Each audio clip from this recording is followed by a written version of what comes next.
منا کی وہ وادی آج بھی اس کہانی کو اور اس یاد کو تازہ کر رہی. حضرت خلیل اللہ کے ہاں اولاد نہیں ہے. حضرت سارہ کے بعد حضرت ہاجرہ سلام اللہ علیہا سے نکاح فرمایا اور اللہ تعالیٰ نے حضرت ہاجرہ کے بطن سے ایک پیارا بیٹا عطا کیا جس کا نام اسماعیل رکھا. لیکن آزمائش یہ آئی، حکم یہ ہوا کہ میرے خلیل اگر مجھ سے محبت کرتے ہو تو اپنے اس بیٹے کو اور اپنی اہلیہ کو وادی غیر ذی زرع میں چھوڑ آؤ اور اللہ کے حکم کی تعمیل کرتے ہوئے اپنی زوجہ کو اور اپنے نونہال بیٹے کو وہاں چھوڑ آئے.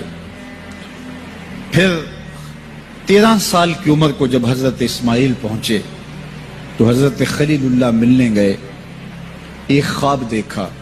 خواب میں کیا منظر تھا کہ میں اپنے بیٹے کو ذبح کر رہا ہوں. اللہ اکبر!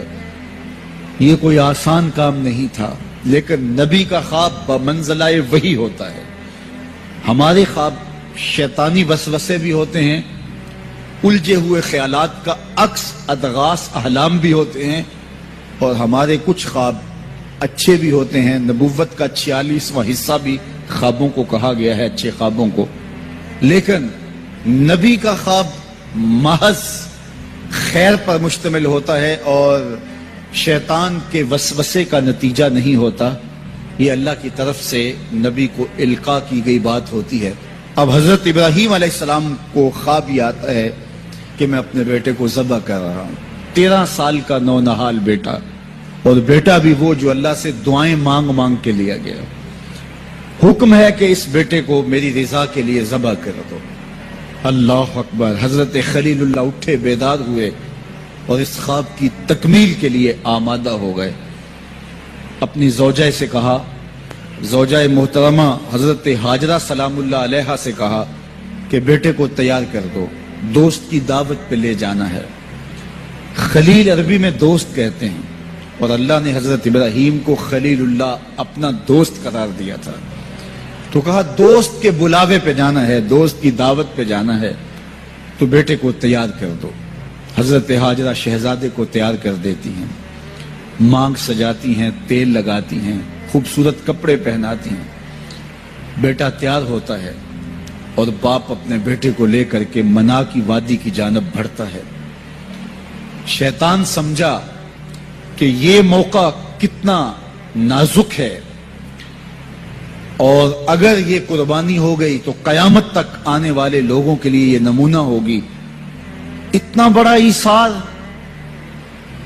تو حضرت ابراہیم کے پاس پہنچا اور کہا اے خلیل، اے ابراہیم، اللہ کو راضی کرنے کے اور تھوڑے موقع ہیں اور تھوڑے ذریعے ہیں، ضرور بیٹے کو ہی ذبح کر کے اللہ راضی ہوتا ہے. تو حضرت خلیل اللہ نے کنکر اٹھا کے اس کو مارتے ہوئے کہا بھاگ جا یہاں سے، میری گود میں ایک اسماعیل ہے، اگر 1000 اسماعیل بھی ہوتے رب کے حکم پہ قربان کر دیں. حضرت اسماعیل کے پاس آیا، تمہارا باپ تمہیں کہاں لے کے جا رہا ہے؟ کہا دوست کی دعوت پہ. ان کے دوست نے بلایا ہے، اس دعوت پہ ہم جا رہے ہیں. کہا نہیں، تمہیں ذبح کرنا چاہ رہا ہے اور اس کو اللہ کا حکم سمجھ رہا ہے. تو آپ نے بھی پتھر اٹھا کے مارا. کہا ہٹ جا میرے راستے سے. اسماعیل کے بدن میں ایک جان ہے، لو میں بھی جان ہوتی، رب کے حکم پہ قربان کر دیتا. ماں کی ممتا بڑی کمزور ہوتی ہے، اولاد کے لیے اس کے جذبات بڑے حساس ہوتے ہیں. تو سیدہ ہاجرہ کے پاس آ پہنچا. کہا ہاجرہ، شہزادہ کدھر ہے؟ کہا کہ باپ بیٹے کو لے کر کے دوست کی دعوت پہ گیا ہے. کہا کہ وہ تو ذبح کرنے لے جا رہا ہے. کہا کوئی سوچ کے بات کر. وہ بیٹے کو ذبح کرے گا جس کو اللہ سے مانگ مانگ کے لیا، بڑھاپے کا سہارا، عصائے پیری، راتوں کے رت جگے، سسکیاں، آہیں اور دعائیں اور التجائیں اور تمنائیں اللہ کے حضور کر کر کے رب سے مانگ مانگ کے بیٹا لیا، اور اس کو اپنے ہاتھوں سے ذبح کر دے گا؟ بیٹا تو نالائق بھی ہو تو کوئی باپ اسے ذبح نہیں کرتا. یہ بیٹا، اس کی آنکھوں میں تو نور اور چمک اور روشنی نبوت کی نظر آ رہی ہے، بھلا باپ کیسے ذبح کرے گا؟ تو کہا وہ اسے اللہ کا حکم سمجھ رہا ہے. کہا اچھا؟ کہا ہاں. تو حضرت حاجرہ نے کہا ظالم تو کہیں شیطان تو نہیں ہے؟ میری گود میں آج ایک اسماعیل ہے، اگر رب کا حکم ہے تو 1000 اسماعیل بھی ہوتا تو قربان کر. ماں کی ممتا پہ قربان جائیے، بیٹے کی وفاداری پہ قربان جائیے، اور باپ کی اللہ کے حکم کی تعمیل اور ایثار کے جذبوں پہ قربان جائیے. جب وادی منا میں پہنچے تو حضرت اسماعیل علیہ السلام کو حضرت خلیل اللہ نے کہا یا بنیا، اے میرے بیٹے. کتنا دل آویز لہجہ ہے، کتنا پیار ٹپک رہا ہے. اے میرے بیٹے، میں نے خواب دیکھا ہے. خواب کیا دیکھا ہے؟ کہ میں یہ خواب دیکھ رہا ہوں کہ میں تجھے ذبح کر رہا ہوں. فانظر ماذا ترى، اب تو بتا تیری رائے کیا ہے. باپ بیٹے سے کہے کہ میں تمہیں ذبح کر رہا ہوں تو بیٹے کا انداز کیا ہوگا؟ آج تو باپ کسی بیٹے کو زیادہ محبت سے نواز دے تو دوسرے بیٹے شکایت کو نہ ہو جاتے ہیں کہ ہمارا باپ ظالم ہو گیا ہے. کسی وجہ سے کسی کو ترجیح دے دے، اپنے مال میں سے کسی کو کچھ زیادہ دے دے، اور وہ اس کا اختیاری مال ہو، لیکن اس کے باوجود بھی وہ اپنے چچاؤں کو، عزیزوں کو، رشتہ داروں کو کہتے ہیں جناب ہمارا باپ منصف نہیں رہا، ہمارا باپ زیادتی کر رہا ہے. یار یہاں باپ بیٹے کو کہہ رہا ہے کہ بیٹا میں تجھے ذبح کر رہا ہوں. بیٹے کے تیور نہیں بدلتے. یہ فیضان نظر تھا یا کہ مکتب کی کرامت تھی؟ سکھائے کس نے اسماعیل کو آداب فرزند؟ باپ نے کہا بیٹا میں تجھے ذبح کر رہا ہوں. بیٹے کا دل آویز جواب سنیے. بیٹا سر جھکا دیتا، امتثال امر تھا، حکم کی تعمیل تھی. بیٹا کہتا جی جیسے آپ کی مرضی، یہ بھی امتثال امر تھا. بیٹا خاموشی سے جھک جاتا، یہ بھی امتثال امر تھا. گردن رکھ دیتا، یہ امتثال امر تھا. بیٹا کہتا جی جیسے آپ چاہیں، امتثال امر تھا. لیکن بیٹے نے جو جواب دیا قیامت تک اس کو بھی سنہری حروف سے لکھا جائے گا. باپ نے کہا بیٹا میں تجھ کو ذبح کرنا چاہ رہا ہوں. جواب کیا آیا؟ یا آباتے، اے میرے ابو. ذرا دیکھیے باپ کا یہ کہنا کہ میں تمہیں ذبح کر رہا ہوں، اس کے جواب میں تیور نہیں بدلتے، چہرے پر جلال اور غصہ اور عجیب سی کیفیت پیدا نہیں ہوتی کہ میرے باپ آپ کیا بول رہے ہیں. لیکن جب باپ بولا بیٹا میں تجھ کو ذبح کرنا چاہ رہا ہوں تو فرما بردار بیٹا کیا بولتا؟ یا آباتے، اے میرے باپ. اللہ اکبر. تم تو ذبح کرنا چاہتے ہو. یا آبا تفعل ما تؤمر، ابو ذبح کیا ہے، جو کرنا ہے کیجئے. یہ نہیں کہا کہ ذبح کرنا چاہتے ہیں ہاں ذبح کر لیجئے. ذبح کا جواب ذبح سے دینا یہ مکمل فرما برداری تھی. باپ کہتا یا آبا، یا بنیا، اے میرے بیٹے میں نے خواب دیکھا ہے میں تجھے ذبح کر رہا ہوں. تو بیٹا کہتا ہاں مجھے ذبح کر لیجئے. یا آبا تذبح، ہاں مجھے ذبح کر لیجئے. لیکن بیٹا یہ نہیں کہتا کہ ذبح کر لیجئے. ذبح کا جواب ذبح میں نہیں کہا بلکہ جواب 2 قدم آگے بڑھ کے دیا. یا آبا تفعل ما تؤمر، ماں میں عموم ہے. ابو ذبح کیا، جو بھی کرنا ہے کیجئے. رہی بات میری، گردن پہ چھری چلے گی، بدن تو تڑپے گا، لیکن ستاجدونی انشاءاللہ من الصابرین. میرے رب نے چاہا تو صبر کر کے دکھاؤں گا. اگر رب کے حکم کی تعمیل میں نونہال بیٹے کی گردن پہ چھری رکھنے کا عزم اور ایثار کی یہ کہانی آپ رقم کرنے جا رہے ہیں تو آپ میرا منظر بھی دیکھیں گے کہ میں تڑپوں گا بھی نہیں. یا ابا تفعل ما تؤمر ستجدنی انشاءاللہ من الصابرین. آپ دیکھیں گے میں صبر کر کے دکھاؤں گا. فلما اسلم وتلہ للجبین، قرآن بتاتا ہے جب دونوں راضی ہو گئے. کس بات پہ راضی ہو گئے؟ فلاں نمبر کی گاڑی خرید لیں، فلاں بنگلہ خرید لیں، فلاں فیکٹری خرید لیں. باپ اور بیٹے نے یہ طے کیا نہیں، باپ ذبح کرنے پہ راضی ہو گیا اور بیٹا ذبح ہونے پہ راضی ہو گیا. فلما اسلم، ایک تو ہمارا اسلام ہے، یہاں دیکھو ان کا اسلام. الاسلام گردن نہادن. اسلام کا معنی یہ ہے گردن رکھ دینا. اپنی مرضی چھوڑ دینا. فلما اسلما، جب دونوں نے گردنیں رکھ دی، دونوں نے اس جو ہے وہ یہ طے کر لیا، باپ نے ذبح کرنے کا طے کر لیا، بیٹا نے ذبح ہونے کا طے کر لیا. وَتَلَّهُ لِلْجَبِينِ، اور باپ نے بیٹے کو پیشانی کے بل لٹایا. اس پر دو قول ہیں. تَلَّهُ لِلْجَبِينِ، پیشانی کے بل یوں لٹایا کہ الٹا لٹایا تاکہ پیچھے سے ذبح کریں، بیٹے کا من منہ چہرہ سامنے نہ ہو، ذبح کرنے میں رکاوٹ نہ بن جائے. کوئی بیٹا معمولی تو نہیں، اس کی پیشانی میں نبوت کے اجالے چمک رہے. تو بیٹے کو لٹا دیا اور الٹا لٹایا. تَلَّهُ لِلْجَبِينِ، پیشانی کے بل لٹایا. لیکن مفسرین کی ایک جماعت نے کہا نہیں، الٹا نہیں لٹایا. تو تَلَّهُ لِلْجَبِينِ کا معنی کیا ہوا؟ جس طرح ہم آپ جانور کو ذبح کرتے ہیں تو اس کی گردن کو خم دے کے پیچھے زمین پہ لگا دیتے ہیں تاکہ اس کی رگیں تن جائیں اور گردن کھل جائے اور چھری پھیرنے میں آسانی ہو اور جلدی سے جو ہے وہ رگیں کٹ جائیں. کہا کہ بیٹے کی ریشم جیسی نازک گردن کو موڑ کے پتھر پر پیشانی کو لگایا. اللہ اکبر. بیٹے کو رسیوں سے باندھا ہوا تھا اور اپنی آنکھوں پہ پٹی باندھی ہوئی تھی، اور یہ بیٹے نے کہا تھا ابو مجھے رسیوں میں جکڑ لے، شدت کی درد ہوگی، کہیں تڑپ نہ جاؤں، اور ایسا نہ ہو کہ رب کے حکم کی تعمیل میں آپ کو تاخیر نہ ہو. تو باپ نے اپنے ہاتھوں سے اپنے بیٹے کو جکڑا تھا.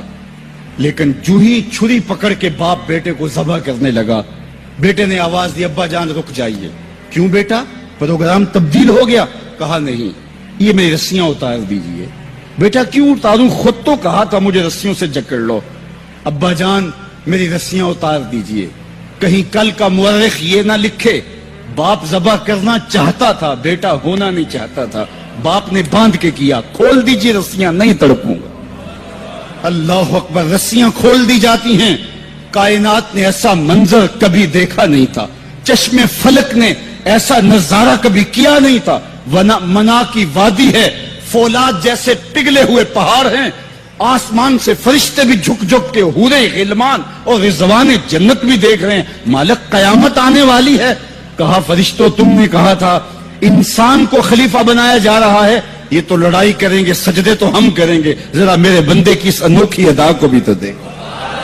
لاؤ سارے سجدے، اپنے قیام لاؤ، اپنے رکوع اور اپنے سجود لاؤ اور میرے بندے کے اس جذبہ ایثار کے مقابلے میں رکھو.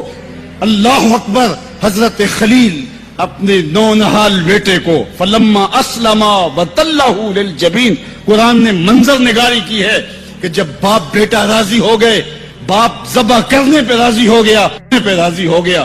منا کی وادی ہے، کوئی تیسرا شخص نہیں ہے، پگھلے ہوئے پہاڑ ہیں، آسمان کا منظر ہے، ہاتھوں میں چھری پکڑی ہے، زمین تھرانے لگی، عرش کانپنے لگا، وادی پہ راشا تاری ہے. سورج سے یہ منظر نہیں دیکھا جا رہا، کارکنان قضاء و قدر کی چیخیں نکل رہی ہیں، مالک یہ کیا ہونے جا رہا ہے. کہا ذرا میرے بندے کی ادا تو دیکھو.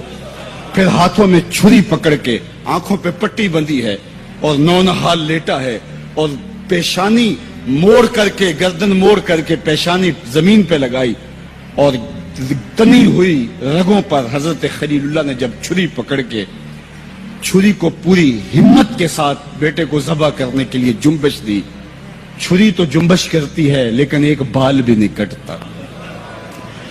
چھری کو زمین پہ مارا، زمین میں دھنس جاتی ہے. لما تقطعی یا سکین، چھری کاٹتی کیوں نہیں، تیرا کام تو کاٹنا تھا.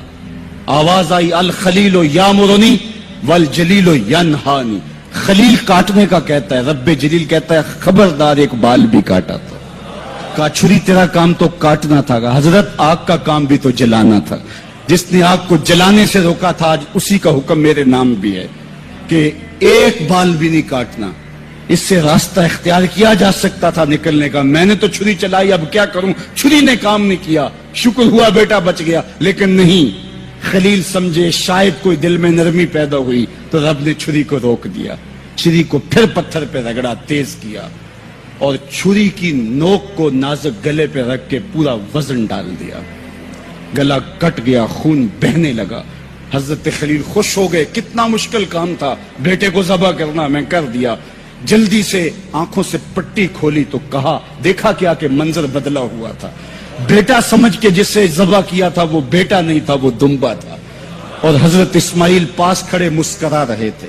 بے ساختہ زبان سے نکلا اللہ اکبر. تو حضرت اسماعیل بولے لا الہ الا اللہ واللہ اکبر. پاس کھڑے جبریل جو دمبا لے کے آئے تھے بولے اللہ اکبر وللہ الحمد. ادھر سے آواز آئی وَنَادَيْنَاهُ أَن يَا إِبْرَاهِيمُ قَدْ صَدَّقْتَ الرُّؤْيَا إِنَّا كَذَلِكَ نَجْزِي الْمُحْسِنِينَ. ادھر سے آواز آئی جس سے پہاڑ کی وادی گونجنے لگی اے ابراہیم تو نے واقعی خواب پورا کر دکھایا. وَنَادَيْنَاهُ. سب مترجمین نے اس کا ترجمہ یہ کیا ہے واو حالیہ ہے, یہ طلباء جانتے ہیں. اس حال میں ہم نے ندا دی. حال کیا تھا کہ دمبا ذبح پڑا ہوا تھا, حضرت اسماعیل مسکرا رہے تھے, جبریل پاس کھڑے تھے. جبریل کا پاس کھڑا ہونا اس بات کی دلیل تھی کہ یہ دمبا وہ لے کے آئے ہیں, اور ان کا مسکرانا یہ ساری کہانی بتا رہا تھا. تو حضرت ابراہیم علیہ السلام نے جب یہ منظر دیکھا تو یقین تو ہو گیا کہ یہ رب کی طرف سے انتظام ہے, جبریل لے کے دمبا کھڑے ہیں. تو یہ یقین تو تھا, لیکن مزید تیقن پیدا کرنے کے لیے اللہ کی وحی اترنے لگی اور حضرت خلیل کا دل باغ باغ ہو گیا. وَنَادَيْنَاهُ. اس حال میں جب دمبا ذبح پڑا تھا, اسماعیل خوش کن مسکرا رہے تھے, خوبصورت ہنسی ہنس رہے تھے, مسکرا رہے تھے, اور حضرت جبریل بھی مسکرا رہے تھے. تو اس حال میں ہم نے ندا دی ابراہیم تو نے واقعی خواب پورا کر دکھایا. سب نے یہ ترجمہ کیا اس حال میں ہم نے ندا دی, کیونکہ واو حالیہ ہے. لیکن ٹھنڈ نہیں پڑتی تھی. ٹھنڈ تب پڑی جب کنز الایمان کھولا تو میرے امام نے اس کا جو ترجمہ کیا آپ اشش کر اٹھیں گے. سب نے کہا اس حال میں ہم ندا دی کہ اے ابراہیم تو نے واقعی خواب پورا کر دکھایا. لیکن اعلی حضرت جنہوں نے قرآن کا ترجمہ ہی نہیں کیا, قرآن کی ترجمانی بھی کی ہے, انہوں نے اس کا ترجمہ کیا وَنَادَيْنَاهُ أَن يَا إِبْرَاهِيمُ. اے مخاطب اس موقع کا حال نہ پوچھ جب ہم نے ندا دی. پھر کیا عالم ہوا کہ جب ہم نے آواز دی, یقین تو پہلے ہی پیدا ہو چکا تھا, لیکن جب وادی وحی کے اجالوں سے چمکنے لگی اور ہر سمت وحی کا نور پھیل گیا, پھر کیا حال ہوا حضرت خلیل کا. اے مخاطب پھر اس موقع کا حال نہ پوچھ جب ہم نے ندا دی اے ابراہیم تو نے واقعی خواب پورا کر دکھایا. اِنَّا كَذَلِكَ نَجْزِي الْمُحْسِنِينَ. ہم نیکوکاروں کو یوں ہی جزا دیتے ہیں. ہم آپ کا بیٹا تو نہیں لینا تھا, بس ابراہیم تیرا امتحان پورا ہو گیا, تو نے امتحان میں 100 نمبر لے لیے, سرخرو ہو گیا, کامیاب ہو گیا. یہ تماشائے لب بام تو نہیں تھا, یہ کوئی آسان کام تو نہیں تھا. اللہ اکبر. فرمایا ہم نے اس کو پچھلوں کے لیے سنت کے طور پہ باقی رکھا. سلام علی ابراہیم. ابراہیم تیرے اوپر سلام. آج اسی منسک پہ, اسی قربان گاہ پہ 40 لاکھ حجاج کرام قربانیاں پیش کرتے ہیں.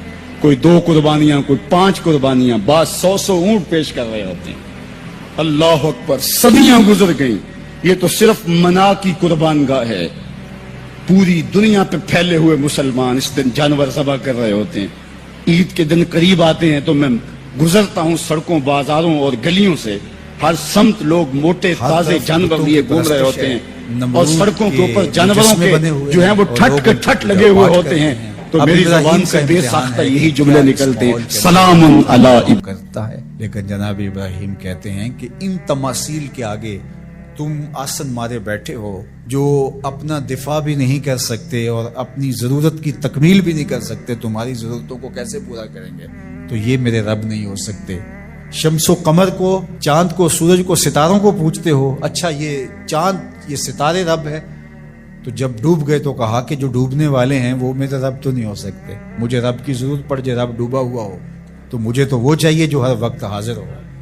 تو میں تو اس رب کی پوجا نہیں کر سکتا. یہ ان کے شعور کا امتحان تھا اور اس شعوری امتحان میں پورے نکلے. پھر اس کے بعد اگلا امتحان تھا کہ وہ اس شعور کو بیان کرنے کی طاقت بھی رکھتے ہیں کہ نہیں. پھر بت کدا ٹوٹتا ہے, نمرود کا دربار سجتا ہے, اور وہاں جو خطبہ حضرت ابراہیم نے دیا زمانے نے سنا. جب کلہاڑا اس بڑے بت کے کندھے پہ رکھ دیا اور باقی سارے بتوں کا تیا پانچا کر کے رکھ دیا, جب وہ میلے سے واپس آئے تو ابراہیم بڑی بے نیازی سے بولتے ان کے بڑے نے کیا ہوگا, دیکھو اسلحہ تو اسی کے کندھے پر ہے. تو وہ کہنے لگے ابراہیم تو جانتا ہے یہ بولتے نہیں ہیں. اور حضرت ابراہیم یہی تو لانا چاہتے تھے. پھر جو خطبہ دیا، اُفِّل لَکُمْ وَلِمَا تَعْبُدُونَ مِن دُونِ اللَّهِ أَفَلَا تَعْقِلُونَ، افسوس ہے تمہارے اوپر اور افسوس ہے ان پر جن کو تم اللہ کے علاوہ پوجتے ہو. افلا تعقلون، تمہاری کھوپڑی میں دماغ نہیں ہے. اور پھر اللہ کی توحید کا بیان فرمایا. پھر اس کے بعد جان کا امتحان آیا تو پھر جلتے ہوئے شعلوں کے اندر جس طرح ہنس کے داخل ہوا پیغمبر، یہ الگ اور نرالی شان تھی. نمرود نے سوچا تھا جل کے راکھ ہو گیا ہوگا چخا میں، لیکن 40 دن کے بعد جب آگ بجھتی ہے تو حضرت ابراہیم انگاروں سے چلتے ہوئے یوں باہر آتے ہیں جس طرح پھولوں پر کوئی نازنین چل کے آ رہا.